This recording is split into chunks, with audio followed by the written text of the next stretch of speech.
get to the bag, ayy. Got the foot on the gas, pedal to the metal when the lane moving fast, ayy. Let them all cross. If they hate, then let them hate and make a bigger boss, ayy. This episode is brought to you by SPI Logistics, the premier freight agent logistics firm in North America. For over 40 years, SPI has been diligently building the most successful freight agent network to provide first-class relationships for our shippers, receivers, and carrier partners. We are more than another transportation network. We are a dedicated team of professionals united by one singular purpose, and that is to expedite our agents' success. All of our agents are set up for success on day one, as they are provided with a full suite of support staff that is ready to assist them with everything from after-hours emergencies to financial and administrative needs on a no-fee basis. This way, you can focus on continuing to grow your business. There is no financial risk to start, and you have the ability to earn up to 75% in commissions. If you are looking to take control of your financial future and build your business with the backing of one of the most successful logistics firms in North America, visit www.spi3pl.com to learn more. Do me a favor and let them know that the Freight Coach sent you. What is up, ladies and gentlemen? We are back. We are live. It is the Freight Coach Podcast, the top podcast in transportation, coming to you guys every single weekday, 8:30 a.m. Pacific, 10:30 Central, to break down some industry headlines, but most importantly, provide some actual insight into what you can do with all of this information. This is your first time tuning in. Welcome. This is the real side of freight, ladies and gentlemen. And I say that before every single show. And what I mean by that is I only speak with transportation professionals, because at the end of the day, I want to talk to the right individuals who have done what you're looking to do or who are currently doing what you're trying to achieve. So you can take that information, apply it, utilize it, and see a meaningful difference in your business and your life. Happy Monday, everybody. Solo show today, so you guys know how that goes. We're going to be doing This Week in Freight, powered by DAT. Then we're going to be breaking down some industry headlines out there, and I'm just going to give you guys my unfiltered opinion on what I think a lot of this stuff actually means. And again, take everything I say with a grain of salt, because I actually do the job that I'm talking about. So we are going to jump right in. Happy Monday, Corey Buchan. He's over on YouTube. For those of you who are listening on the audio replay later on, we go live on YouTube. Where else do we go live on? LinkedIn and X as well. So if you want to check out that live stream, you can do that. And then one quick little reminder, this Wednesday, Freight Coach newsletter drops. But like with everything, I don't auto-sign anybody up. So if you want to get in on it, I need you to go to thefreightcoach.com. It'll auto-prompt you to register for it. Trust me, your email is safe. I just pay the invoice for the email, like the software that we use for. I don't even know who signed up. But I promise you, I'm not trying to collect any of your data out there. Robert Cowton, good to see you, man. It was great seeing you this weekend as well. Robert and I are both agents with SPI Logistics, and we did our annual rendezvous conference out in Palm Springs, California this weekend. So it was great seeing everybody out there. I'll put up a post about that here in a little bit. But let's jump in, you guys. Let's jump into This Week in Freight, powered by my friends over at DAT. And if you're asking yourself, what is This Week in Freight?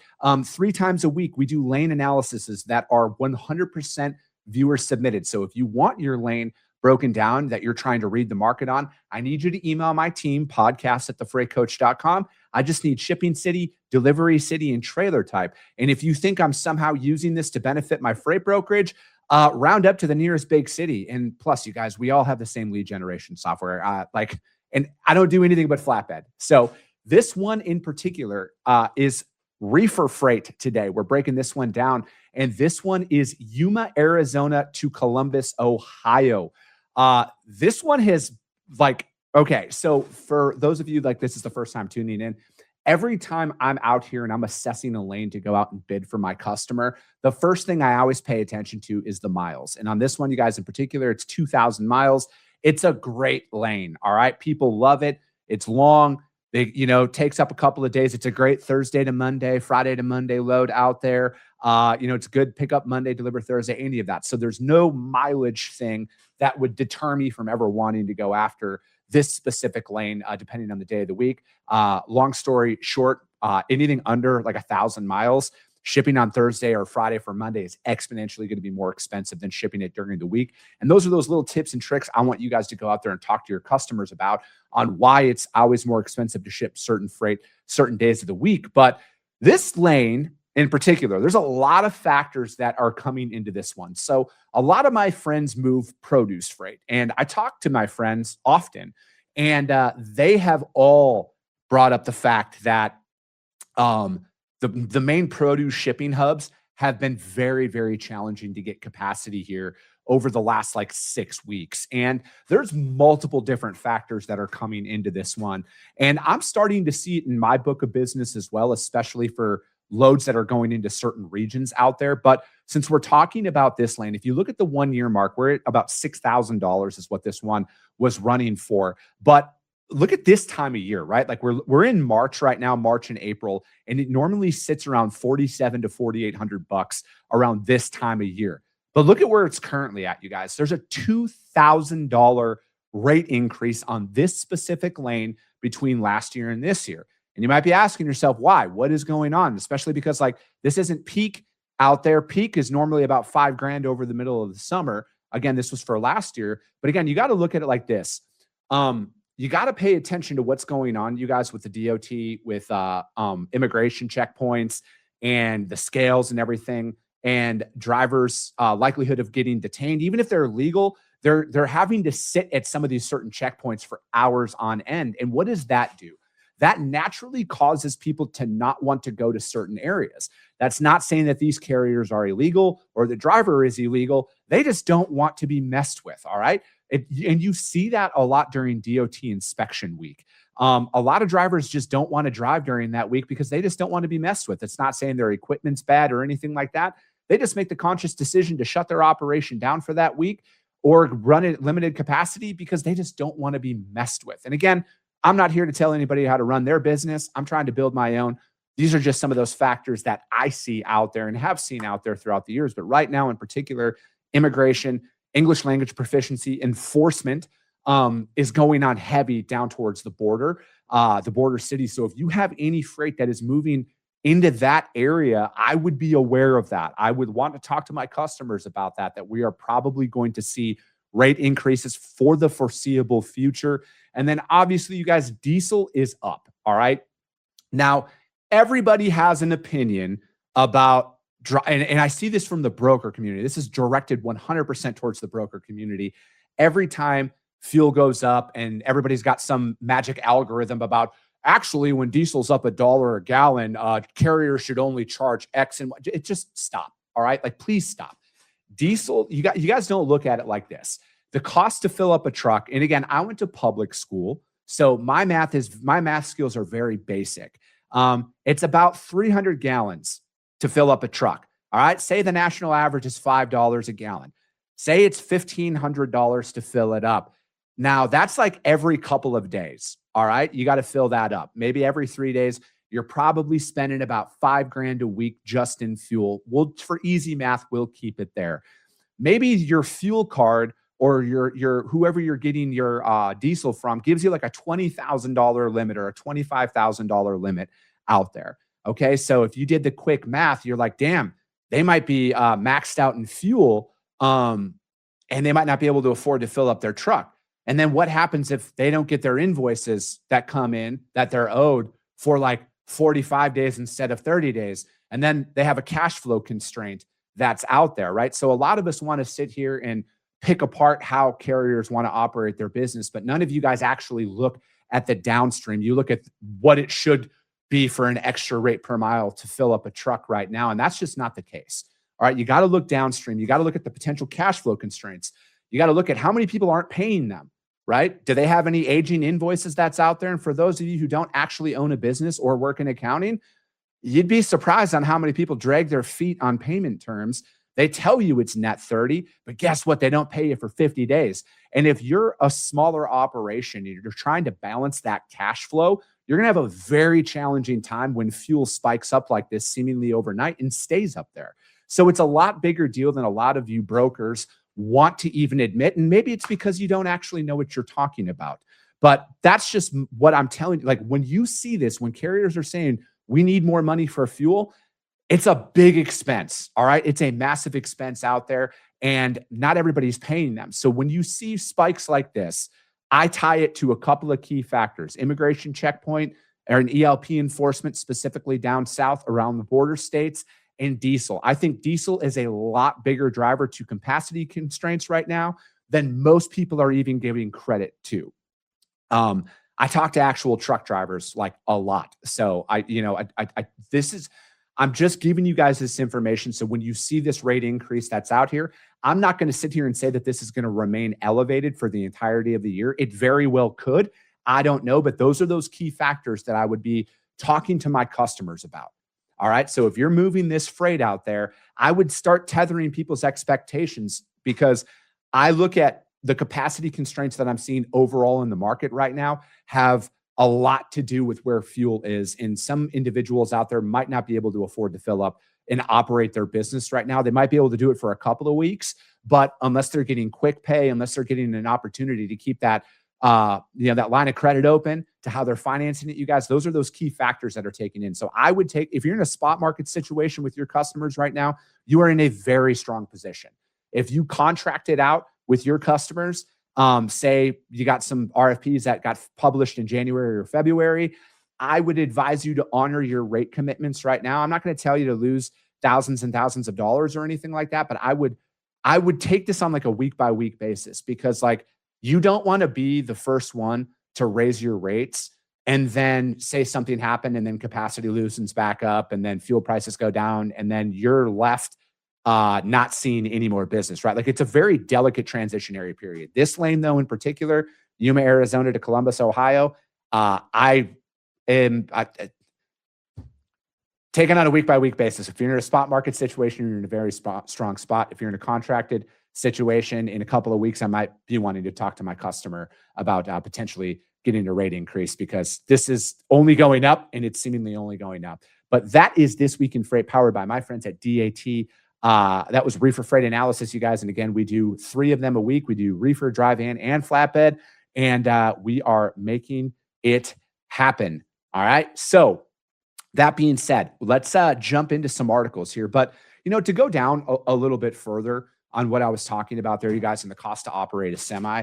I get this comment often because I think, obviously my clips on social media are like created to get you guys to want to listen to the show. And I always get asked this: do you even know what it costs to operate a truck? I don't, because every individual trucking company's break-even point is different, right? It could range from $1.80 a mile to $2.30 a mile. All right. I don't know what your individual P&L looks like, but I would advise, if you don't know what your own break-even point is, to find that out.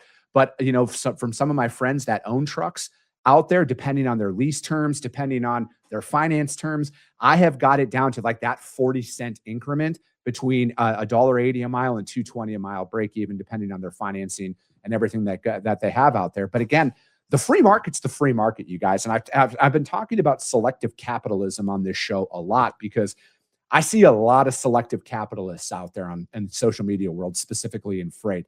They're the only ones who think they deserve to make money in this entire equation.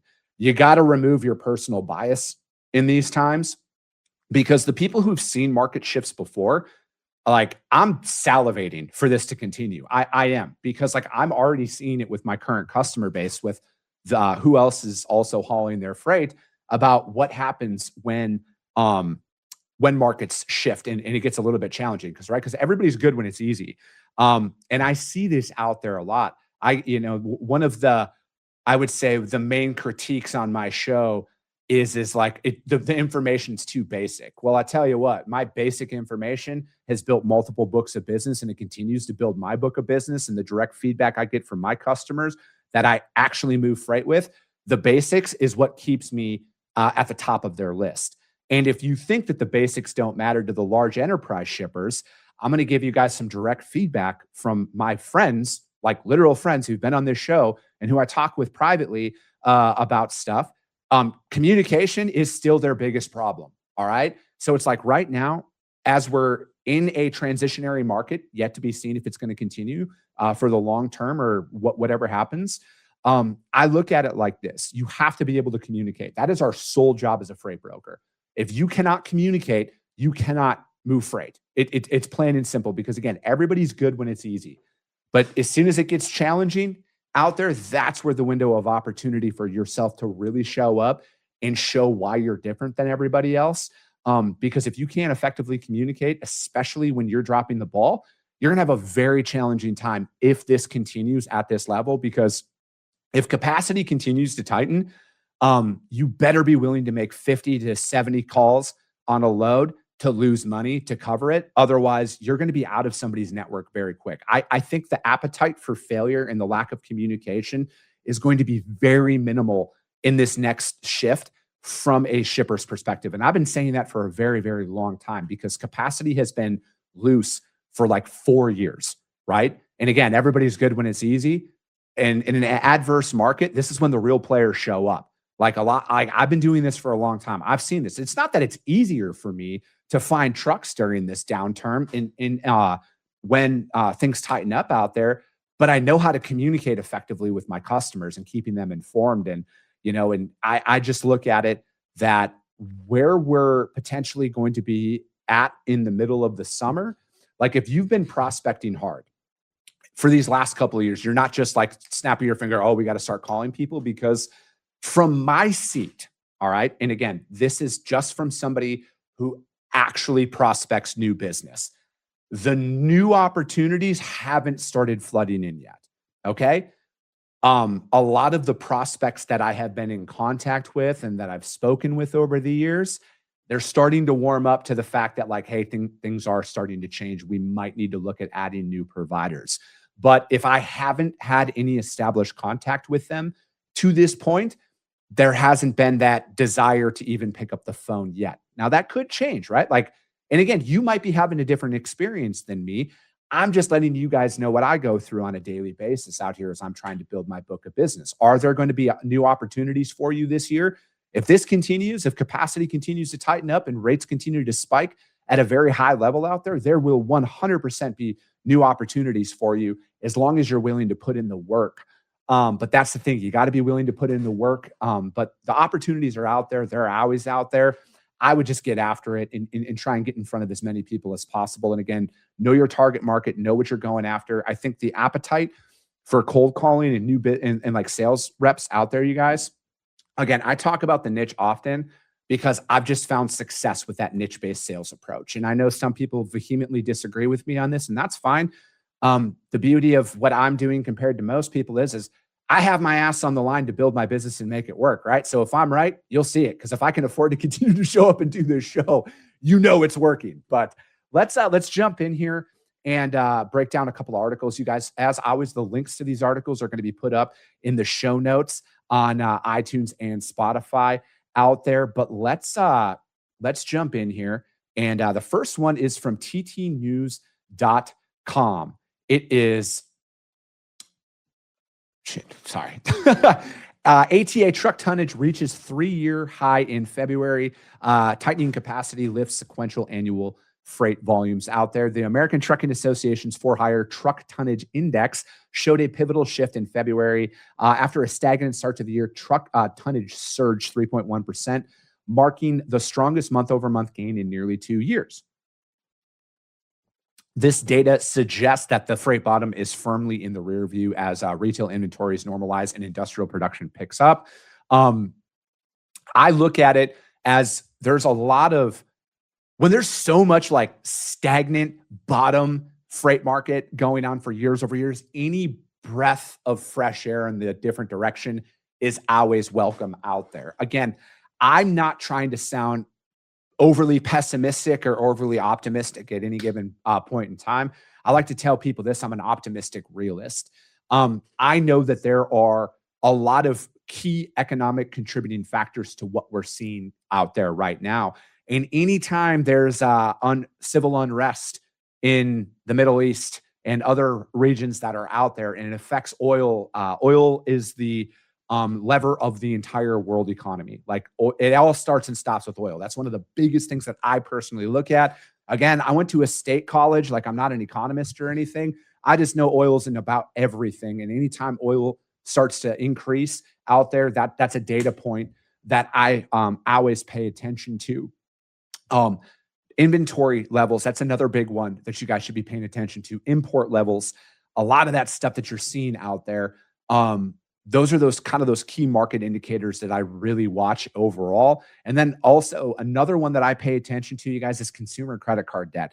You might ask yourself, why is that? Well, guess what? After stuff gets imported, processed, manufactured, people need to be able to buy money, right? Spend money and buy that shit. And if they can't afford it because their credit cards are maxed out, it could be great on the first mile of transit and maybe the middle mile of transit, but that final mile, that direct to consumer, that might sit in some warehouses for a while. People can't afford to build their stuff. And again, it's only been a couple of weeks.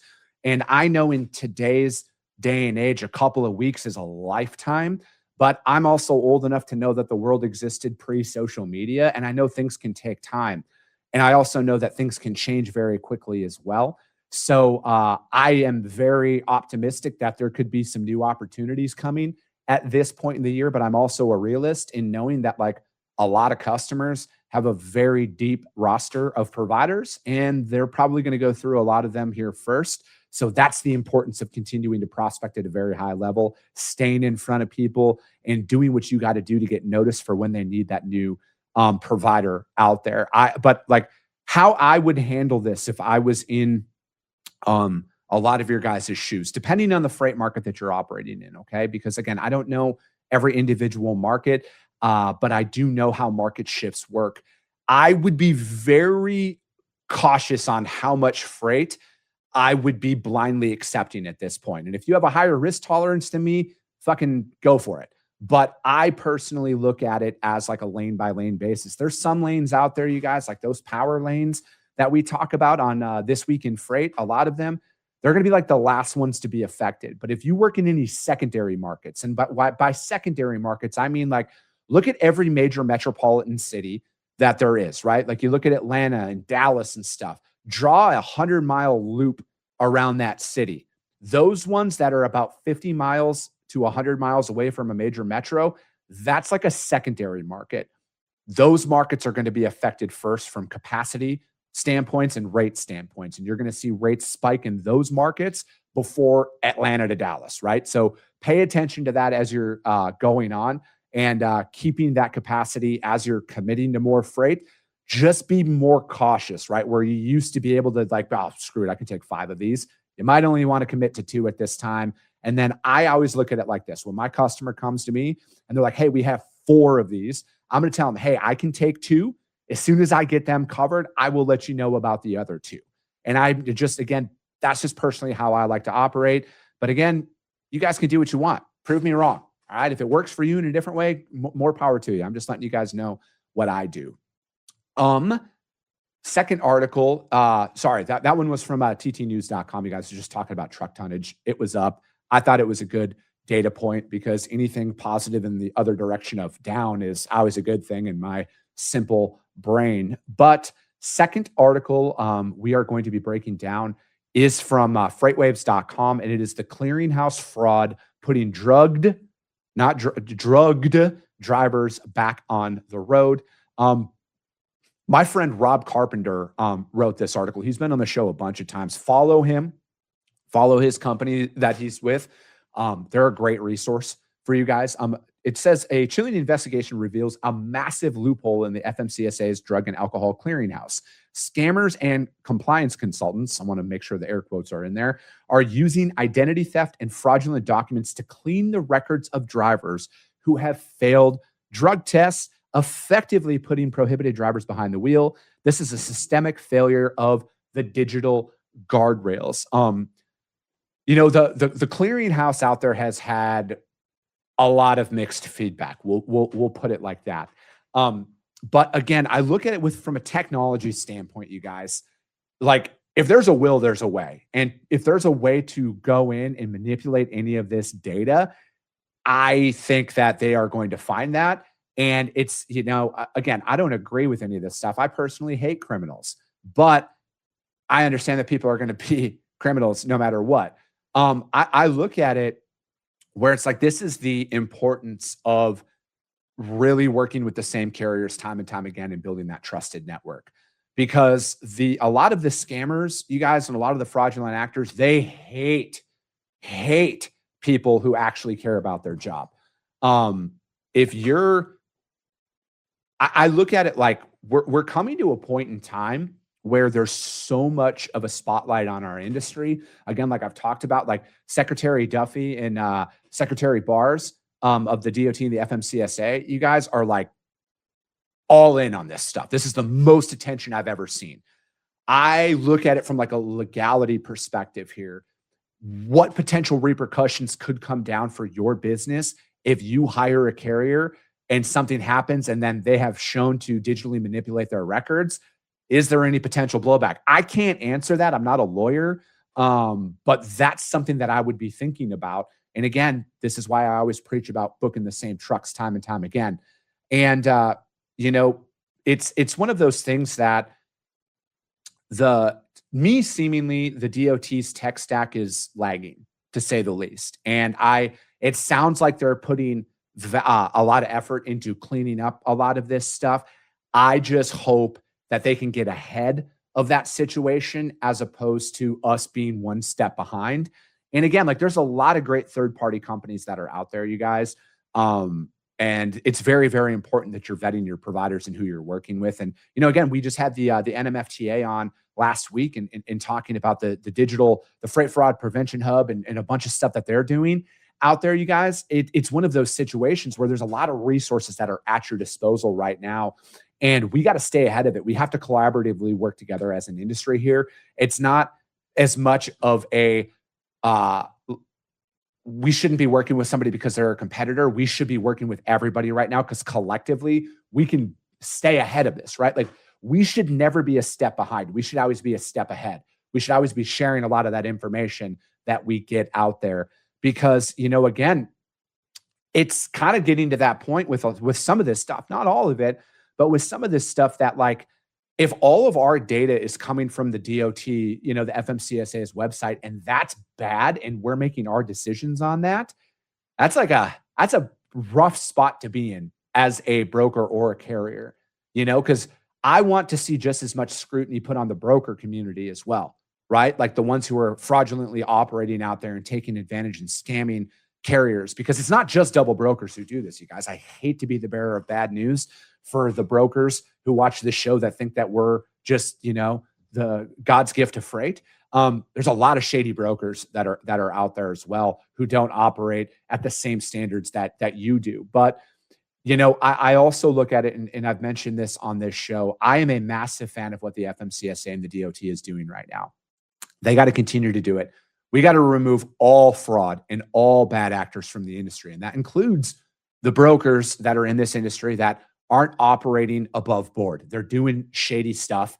We all know what goes on out there. And if you're, maybe like, oh, I've never heard this before, just join a drivers group on Facebook.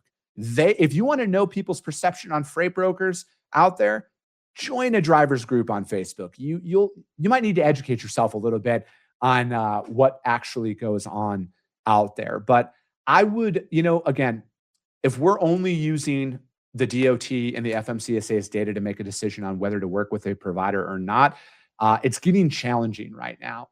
And I hope that, and again, based on this article that my friend Rob wrote, and there's a lot of potential exposure and a lot of potential risk that's going down. And, again, I don't think shippers are not going to be immune to this either, because I just think like with the way that lawsuits go, everybody's drug into it. And it could get interesting here. But again, when you operate in a way where it's like you're using those same carriers time and time again, you're reloading them, you got that trusted network, you're never going to be immune from this stuff, but you severely minimize your exposure to that. And, as we're wrapping up, this is why I want standards, you guys. Standards are a good thing. I'm going to say this until I'm blue in the face. The DOT and the FMCSA need to go harder. They really do. They got to remove all of this stuff because it's only going to elevate our industry, and it's only going to improve us, the ones who are doing it the right way. It's only going to improve your likelihood of success out there. But that's going to be it for today, ladies and gentlemen. We got guests coming on for the rest of this week. As always, if you guys got value in what you heard and you're not subscribed, subscribe to the show, you guys. And if you're feeling ambitious, rank it on iTunes and Spotify, because if you see value, your network's going to see it as well. I appreciate you guys. I love you guys, and we'll be talking to you soon. Came back with a bang, window down, yelling out